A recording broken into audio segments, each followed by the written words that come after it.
Alléluia. Enseignement de Baba Ani Baba, frère Ademola Samuel Boladi, sur le thème le mystère de l'ascension, partie numéro 1. Quand vous servez Dieu de façon occasionnelle, vous dites c'est un culte occasionnel, c'est-à-dire un culte qu'on fait à tout moment, à chaque moment. Vous allez perdre votre temps. Et ce que vous devez avoir, vous ne pouvez pas l'avoir. Parce que l'essence de Dieu par rapport à vous, c'est de vous donner quelque chose. Dieu nous a dit, ce que je dis, je fais. David nous a dit, ce que je pense ou ce que je dis me doit être me donné. Dieu nous environne, Dieu est avec nous pour nous donner des choses. L'enfant de Dieu est là pour que Dieu lui donne. Les deux sont simultanés. Tu es là et Dieu te donne. Vous savez pourquoi? Parce que ce culte, le culte de l'ascension, c'est le culte qui vous donne l'autorité, le pouvoir sur les royaumes de ce monde, les royaumes terrestres. Juste ce seul culte. Et chaque fois, c'est une fois l'année. Une fois par an. L'autorité pour être au-dessus des ténèbres, il te le donne chaque année. Et quand vous ne savez pas, vous laissez cela. Ou bien vous dissipez cette autorité. Quand vous adorez Dieu pour que les ténèbres soient impactées, adore Dieu et Dieu doit avoir un impact dans ta vie. Et tu auras un impact de Dieu dans ta vie. Est-ce que je suis en train de vous parler? Le culte de l'ascension démarre à 17h30 et finit à 19h. Quand il veut les enlever de la maison pour la montagne et pour les amener sur la montagne, il a commencé à 17h30. Et quand ils ont tout fini, et sur la montagne, à 19h, il est monté. Le départ de leur maison à la montagne, le départ de leur maison, c'est à 17h30 jusqu'à la montagne à 19h et à 19h et tout est fini. Donc, on doit quitter le temple de Dieu pour aller dans le jardin de prière. C'est l'église céleste. Si c'était papa, si vous avez vu papa va vous dire que c'est la ligne ça. Dans l'église céleste, si nous voulons faire ce culte, on ne fait pas ça dans le temple, mais plutôt dans Zungome, le jardin de prière. Ne fais pas ça dans l'église. Si tu fais ça dans l'église, tu es en train de faire ce que tu veux. Ne fais pas dans ta maison. Si tu fais ça aussi dans ta maison, tu fais ce que tu veux. Mais tu dois faire ça dans le jardin de prière Zungome. Ce culte a deux choses. 1. L'autorité sur le pouvoir des royaumes terrestres. Ce culte te donne l'autorité sur le pouvoir des royaumes de ce monde. Le numéro 2, il fait de toi un témoin. Il fait de toi un témoin pour sa deuxième venue ou pour sa seconde venue. Le témoin de sa seconde venue. Donc, c'est les deux choses-là. Juste les deux choses-là. C'est lors de ce culte-là que tu as le pouvoir qui va prendre dessus des ténèbres. Lisons Actes 1, à partir du 6e verset. Alors les apôtres réunis lui demandaient, Seigneur, est-ce en ce temps que tu rétabliras le royaume d'Israël? Il leur répondit, ce n'est pas à vous de connaître les temps ou les moments que le Père a fixés de sa propre autorité, mais vous recevrez une puissance, le Saint-Esprit survenant sur vous, et vous serez mes témoins à Jérusalem, dans toute la Judée, dans la Samarie et jusqu'aux extrémités de la terre. En anglais, ils ont parlé de Holy Ghost. Le pouvoir sur toute chose. Pouvoir pour que les principautés vous soient soumises. Et après cela, maintenant, vous devenez les témoins. Maintenant, quand tu trouves ce pouvoir, quand tu as ce pouvoir, toute chose auquel tu as été appelé, qui n'existe pas, va exister. Est-ce que vous comprenez? Quand tu as ce pouvoir, toute chose auquel tu as été appelé va exister cette année-là. Ce pouvoir ou bien cette puissance n'a pas de similaire, que c'est un seul pouvoir. Si il te fait une promesse cette année, ça doit venir avant cette année, ça va venir cette année, ça ne va pas venir l'année prochaine.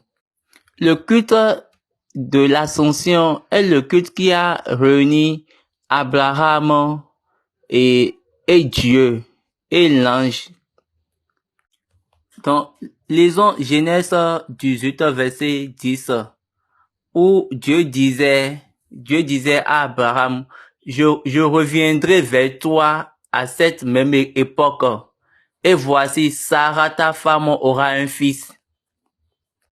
Donc, avant la prochaine année, la promesse doit être déjà réalisée.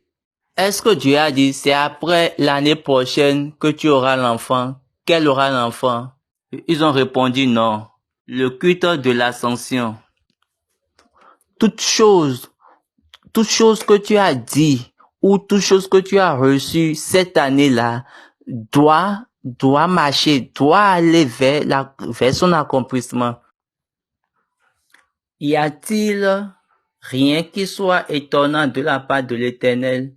Autant fils, je reviendrai vers toi à cette même époque et Sarah aura un fils. Donc, il disait que c'est là le pouvoir de l'ascension. Josué a dit, en tant que les trois personnes, il y a Dieu, Jésus-Christ et le chef des anges. Le Saint-Esprit lie Dieu et Jésus-Christ. Le Saint-Esprit relie Dieu et Jésus-Christ. Le Saint-Esprit n'est pas une personne. Parce que il lie Dieu et Jésus-Christ, c'est pourquoi Jésus avait dit, ça dit quoi? C'est pourquoi Jésus avait dit, it shall. C'est it en anglais, c'est pour les choses. Et il n'a pas dit he, il n'a pas dit il. Donc, le Saint-Esprit n'est pas une personne. Donc, c'est pourquoi Dieu est en haut. Il a donné la tête la tête de l'église à Jésus-Christ. Et le Saint-Esprit maintenant serait en relation avec Dieu et Jésus-Christ qui est la tête de l'église. Ça, c'est un autre niveau. Je vais pas trop avancer là. Après, je vais revenir. Les gens disent que le Saint-Esprit est une personne. Ça, c'est leur interprétation. Que ça, c'est pas son interprétation. Ceux qui disent ces choses-là, aucun d'eux n'est dans le royaume des cieux. Aucun d'eux n'a été amené dans le royaume des cieux. Même pas un seul. Peut-être ils pourront aller dans les rêves, dans les visions. Mais moi, je travaille là-bas. Si, avant qu'il y ait quelque chose ici, si je ne signe pas, en gros, ça ne peut pas venir ici. Le jour de l'ascension, pouvoir voir le pouvoir, mais la puissance de l'ascension. Pouvoir montrer le pouvoir de l'ascension. C'est pourquoi le Père, à travers Abraham, est monté. Comme de nos jours, Jésus monte. Comme de nos jours, Jésus aussi est monté. Le Père est monté quand Abraham vivait, au temps d'Abraham. Et là, il les a donné un commandement pour chaque année. Il a dit aux enfants d'Israël que le Fils aussi va monter. Maintenant, c'est ça on a amené à l'église du christianisme céleste. C'est ça on a amené dans l'église du christianisme céleste. Si vous êtes dans l'église du christianisme céleste et vous ne bénéficiez pas de ces choses et vous ne réjouissez pas de ces choses, vous êtes des Israélites. Cette ascension nous donne une espérance de la Pentecôte. Espérance de la Pentecôte.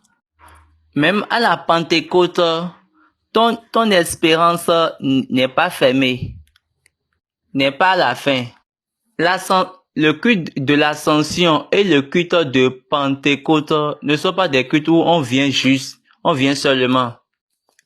Je vous ai déjà dit, si vous êtes céleste et vous ne bénéficiez pas du culte de l'ascension, vous êtes inutile. Vous n'êtes pas israélite, mais vous êtes plutôt inutile.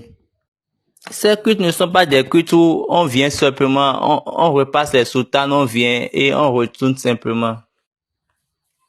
Acte 1, verset 12. Alors, il retournait à Jérusalem, de la montagne appelée des Oliviers,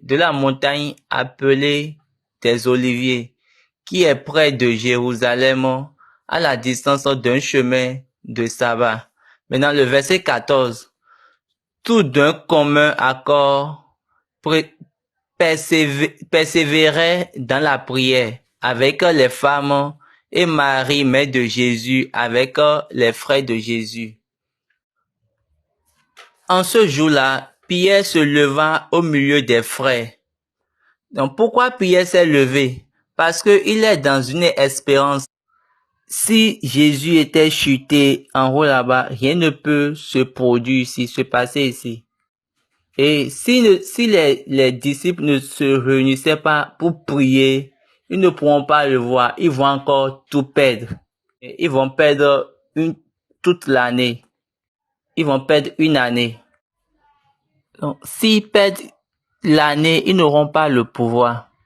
Quand ils ont dit, rappelle-toi de moi et restaure ma vie, c'est à cause de ce jour.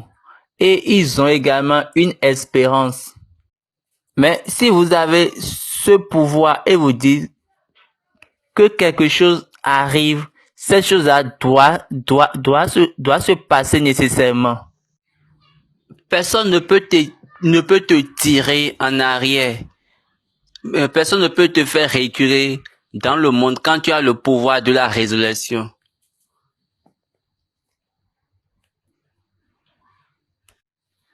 De l'ascension jusqu'à la Pentecôte, c'est pas un moment où on doit s'amuser, c'est pas une période où on doit s'amuser. Nous sommes là en espérance. Nous sommes là en espérant que quelque chose doit se passer. Ça va se passer dans ma vie. Ça va se passer pour moi. Ça doit se passer en moi.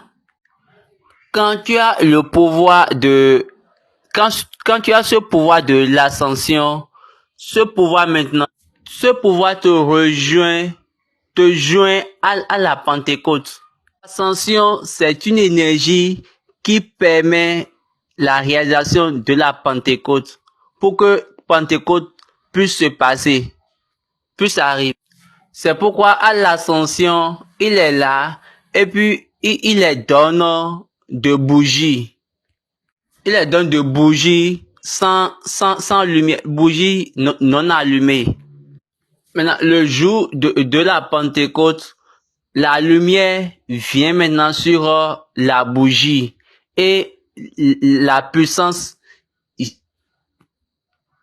est observée. et la puissance est régénérée. Et ce pouvoir commence par se résister au roi de ce monde. Et après, il les fait chuter. Quand tu as ce pouvoir, ça veut dire que il n'y a plus rien. Tu peux le maintenir comme ça. Mais le jour où tu vas perdre, pour perdre ce pouvoir, le jour où tu vas mentir,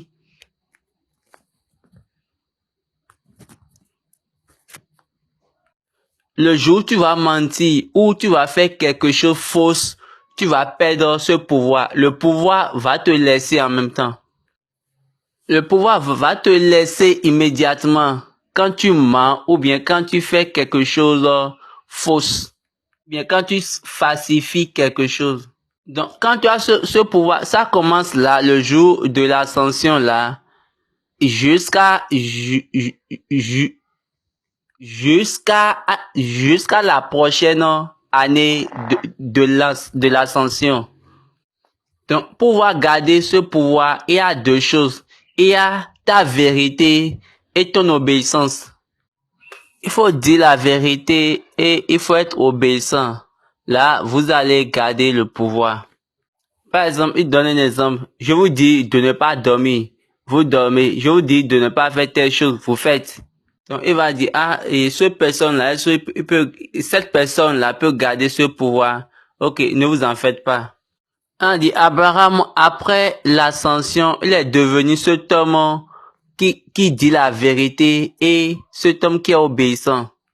Dieu a dit, et là, Dieu a dit à Abraham, Abraham, donne-moi ton fils. Et puis, Abraham a vraiment donné le fils à Dieu. Et c'est en ce moment, Dieu a dit, maintenant, je sais que tu me crains. Là, Dieu l'a dit, maintenant, je sais que tu crains Dieu parce que tu n'as pas changé. Tu ne m'as pas trompé. Tu m'as donné ce que je t'ai demandé, ce que j'espère de toi. Ok, il faut plus tuer l'enfant. Je te donne maintenant un autre animal, tue-le. Et c'est de là Dieu a dit, je jure par moi-même. Le pouvoir de l'ascension détermine qui tu dois être. L'ascension et la Pentecôte, elles sont très bonnes. Que Dieu nous garde. Est-ce que vous avez gardé quelque chose maintenant? Maintenant, vous avez compris ce que c'est que l'ascension. Que Dieu nous aide. Amen. Vous devez maîtriser ces choses et faire votre prière. Quand vous faites bien l'ascension et la Pentecôte, vos ennemis vont pleurer. Mais quand tu ne reçois pas ce pouvoir pendant une année, pendant toute l'année, une année, tu es un perdant. Si tu as ce pouvoir pendant une année, tes ennemis vont perdre. Quand vous avez ce pouvoir, quand vous mentez, le pouvoir vous laisse et pas. Pierre a perdu sa part liée aux gentils. Gentils, c'est les juifs, ceux qui ne sont pas des juifs et ils ont cru. Et ils ont cru à la résurrection de Jésus-Christ. Et cette part a été donnée à Paul. Pierre a dit, allons-y, nous allons pêcher et manger. Donc, en faisant cela, il a perdu sa part. Et cette part a été donnée à Paul. Pierre a perdu sa part de gentil et c'est cette part-là qu'on a donnée à Paul. Donc, si tu n'es pas obéissant, ce pouvoir ne peut pas rester avec toi. Le temps de la sanction. Je ne sais pas ce que je vais dire, mais si vous pouvez revenir en vous et trouver le chemin, là, c'est mieux pour vous. Là, ça serait mieux pour vous. S'il y a quelque chose dans ta femme, quelque chose dans ton mari, et le jour-là, si tu peux te concentrer et sur l'ascension et pouvoir obtenir ce pouvoir. Quand tu as maintenant le pouvoir, maintenant, tu peux venir maintenant détruire ce qui se trouve dans la femme ou bien dans ton mari. Ok. En ce qui concerne moi, je ne peux pas perdre ça parce que on ne m'a pas donné ça par une condition, à travers une condition. Est-ce que vous comprenez? Ce qui n'est pas une loi ne peut pas être corrompu par une loi. Ce qui n'est jamais commencé par une loi ne peut pas être corrompu par une loi. La promesse n'est jamais commencée par une loi. La loi vient après la promesse. Il n'y avait pas de loi avant Abraham. Paul a dit que la loi ne peut pas anéantir la promesse. Moi, ce qu'on m'a donné, je suis sur l'épaule de SBJ Chauffard. L'expérience qu'on m'a donnée, je ne peux jamais corrompre ça. Moi, je suis déjà sur l'épaule de SBJ Chauffard. Et c'est ce qui m'enseigne que je viens dire. Donc moi, je ne peux jamais me corrompre. Dans les cieux, on ne voit pas les femmes et les hommes. On voit uniquement les hommes. Apocalypse 14, verset 4.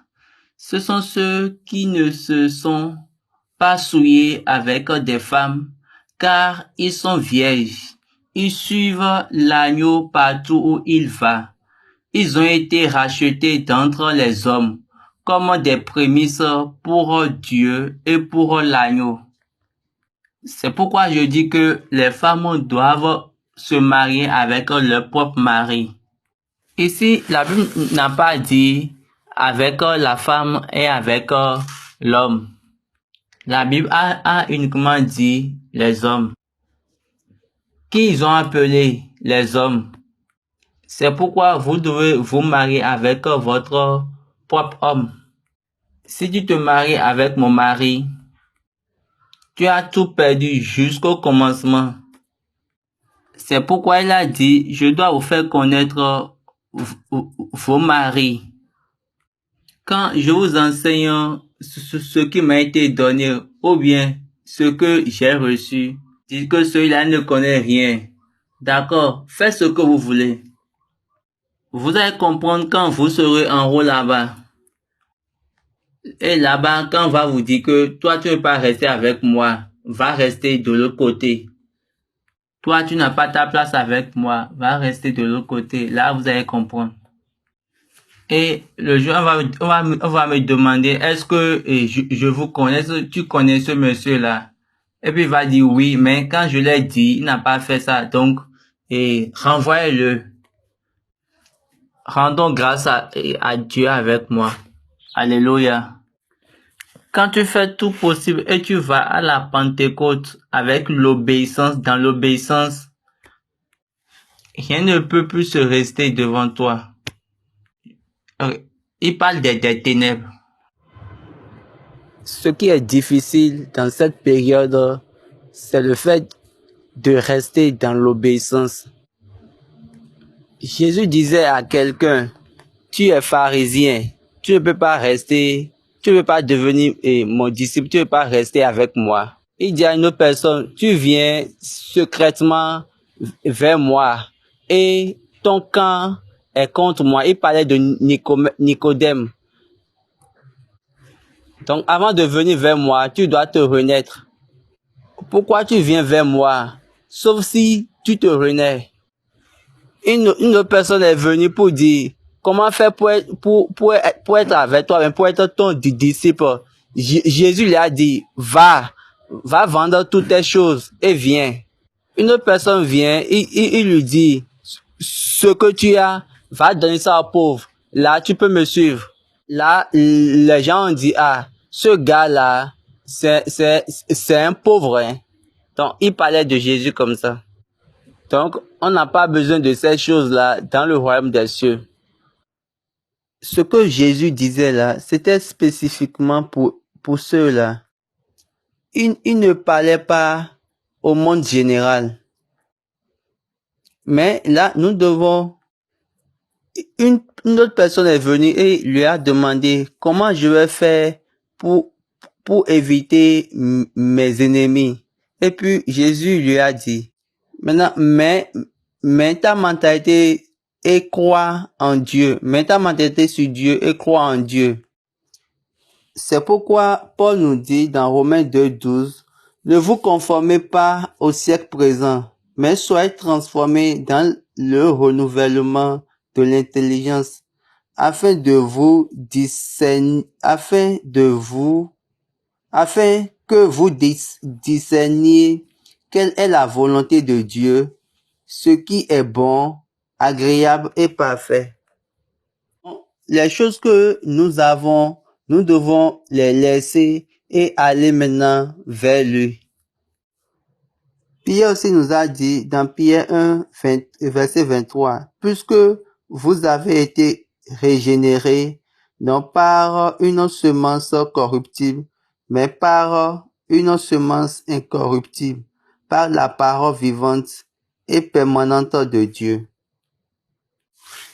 Donc, quand vous avez ce pouvoir et vous n'avez pas la vérité de Dieu, ça va vous laisser.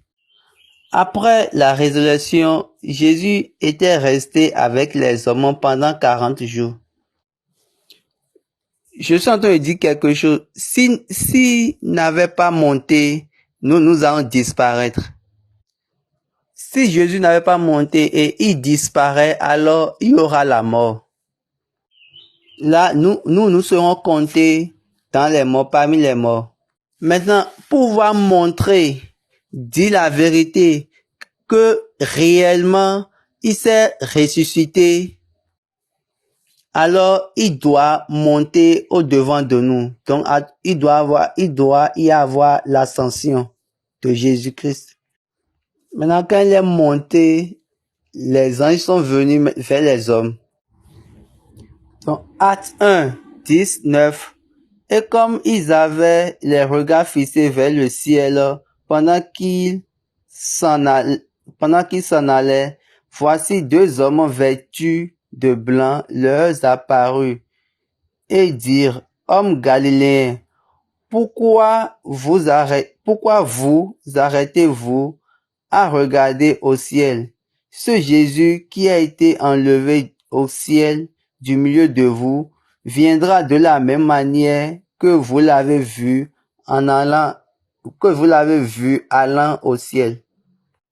Donc, les anges qui étaient venus annoncer la résurrection sont descendus là pour s'apparaître aux disciples. Là maintenant, ils pourront maintenant annoncer la résurrection. Ils pourront maintenant évangéliser la résurrection, l'ascension et sa deuxième venue, sa seconde venue. Là, ils ont commencé le ministère pour le salut de l'humanité. Donc, quand il montait, il a levé les mains. Et c'est de là, l'esprit nous a été donné pour le mystère du salut de l'humanité. Donc, c'est pour cela, Pierre peut être en train de dormir et l'ange peut venir maintenant pour le réveil. C'est pourquoi Paul disait dans Actes 27, verset 23, ange du Dieu à qui j'appartiens et que je sais m'est apparu cette nuit.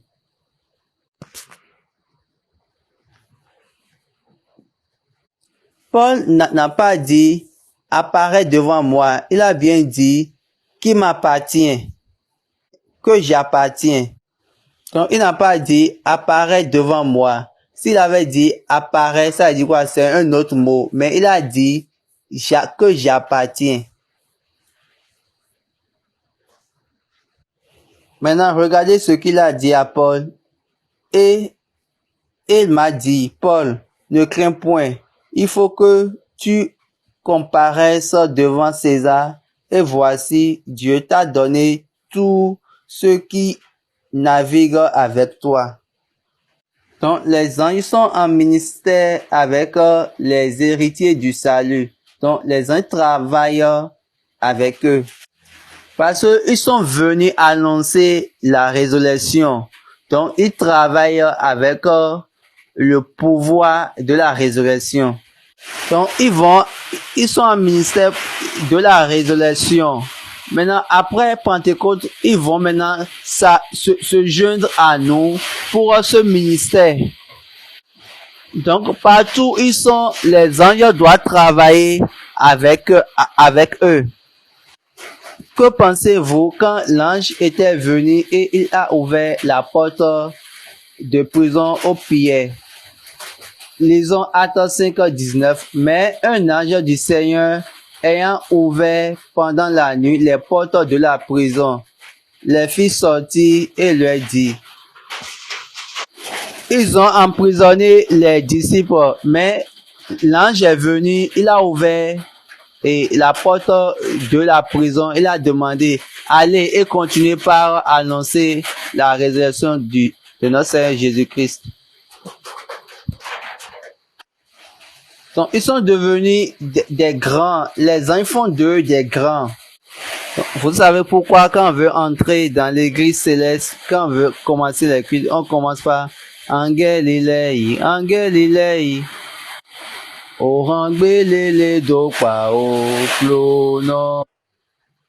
Donc, si nous les hommes, nous adorons seuls, ne pourrons pas avoir Dieu, que nous devons adorer avec les anges.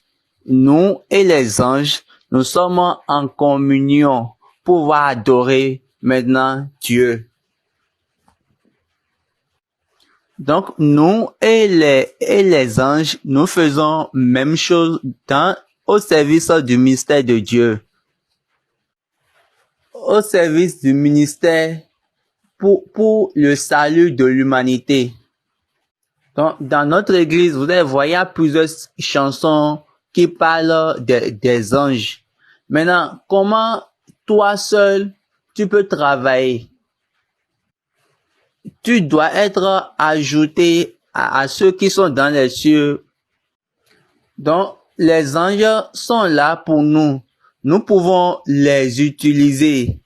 Mais quand nous allons garder le mensonge, les choses fausses, ils ne pourront pas venir vers nous. Quand vous serez faux, quand vous allez mentir, quand vous allez faire les choses que Dieu ne veut pas, ces anges ne pourront jamais venir vers vous ou ne pourront jamais rester avec vous.